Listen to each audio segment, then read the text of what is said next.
So hi YouTubers, welcome back to sunny Retford again. Today I'm going to talk you through very quickly. I'm going to shorten the input shaft on the gearbox here. The spigot is too long to fit in the crank of a Rover V8. The spigot area is here, so I'm just going to show you how to cut that off, or how I cut that off and smooth the end. It doesn't have to be a perfect cut. The first one I did with a sanding disc in a drill. So if that's all you've got, you can do it. It takes a lot longer. I'm going to bob that off with a 1mm cutting disc because it makes a nice, neat job and smooth the edges. So yeah, here we go.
So yeah, that's the bell housing bolted to the gearbox now.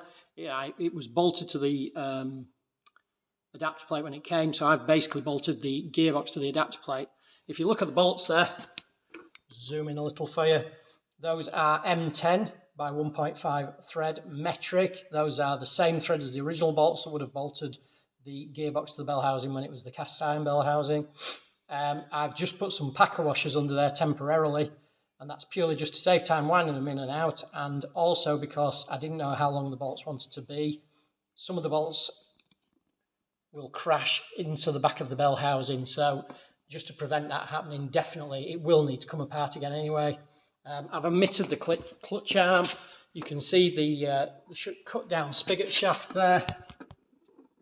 Let it zoom in.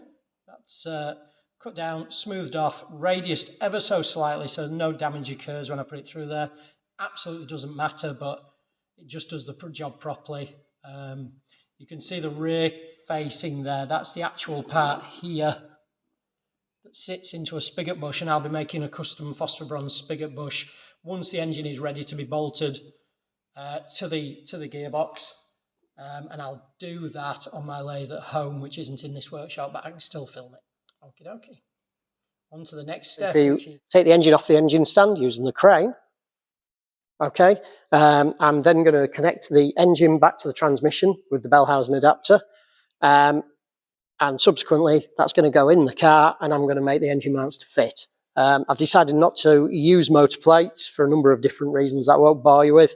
Asked for a little bit of advice of some friends who have been drag racing a lot longer than I have. They recommended, with it still being street driven, to put rubber mountings in.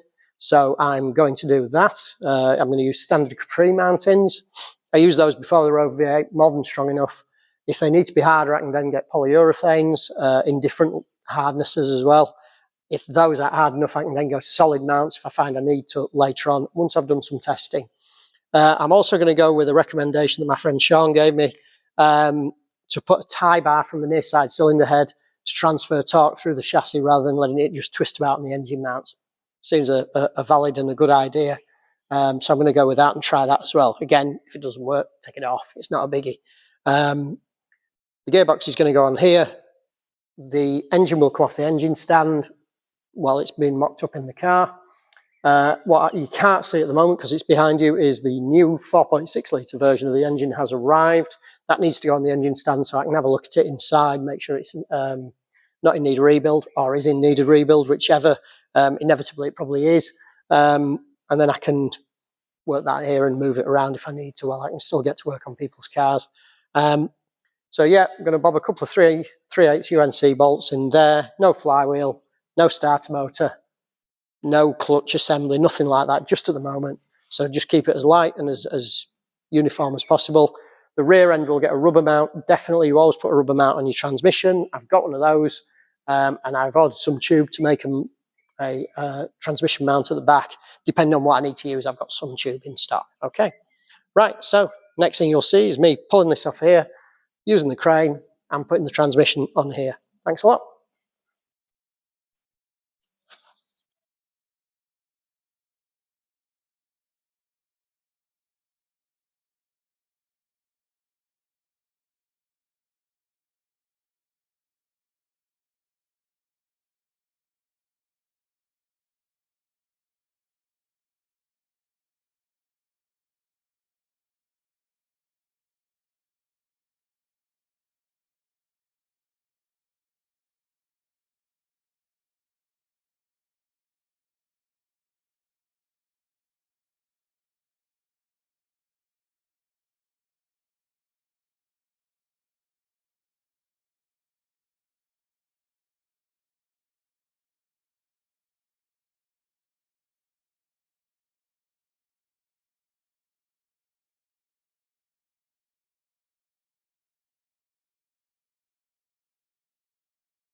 Okay, yeah, so the next step is to connect the gearbox actually to the back of the engine. Still dripping coolant, but never mind.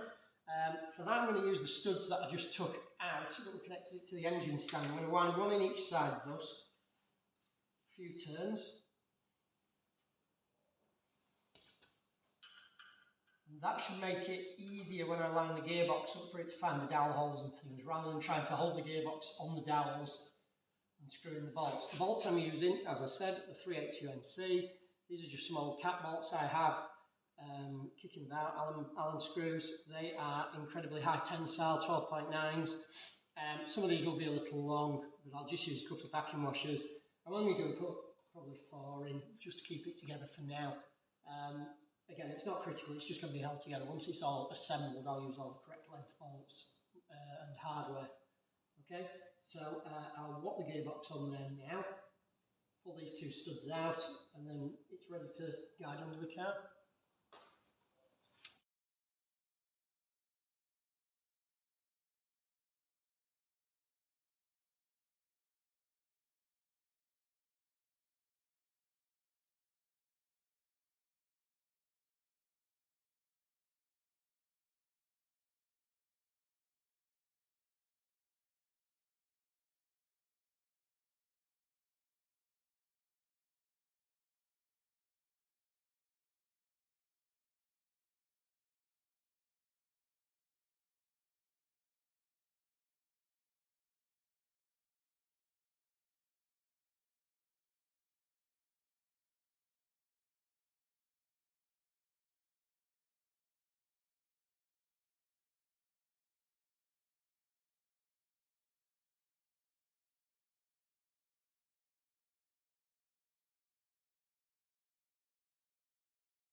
Hey, very short ending to this video now, unfortunately.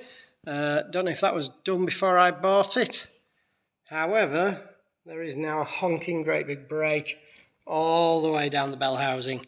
It feels to me, without actually jacking it up and having a look, that the adapter plate is too narrow and it's bumped into the back of the crank. Don't think it would have broken unless the unless there was a crack there already. They're quite strong, and as you can see, it's really, really thick cast aluminium. So yeah, total disaster. Back to square one again. To be continued elsewhere. Cheers, thanks, bye. So yeah, there's the diagnosis. If you look in the crank end there, you can see some witness marks there from the splines of the gearbox there, where you can see it's touched. It's over engaged there by around 1/8 of an inch before it broke. So yeah, that job's completely ruined. It smashed the bell housing to bits. It's no huge loss because it wasn't going to bloody work anyway. So yeah, that's going to go in the bin.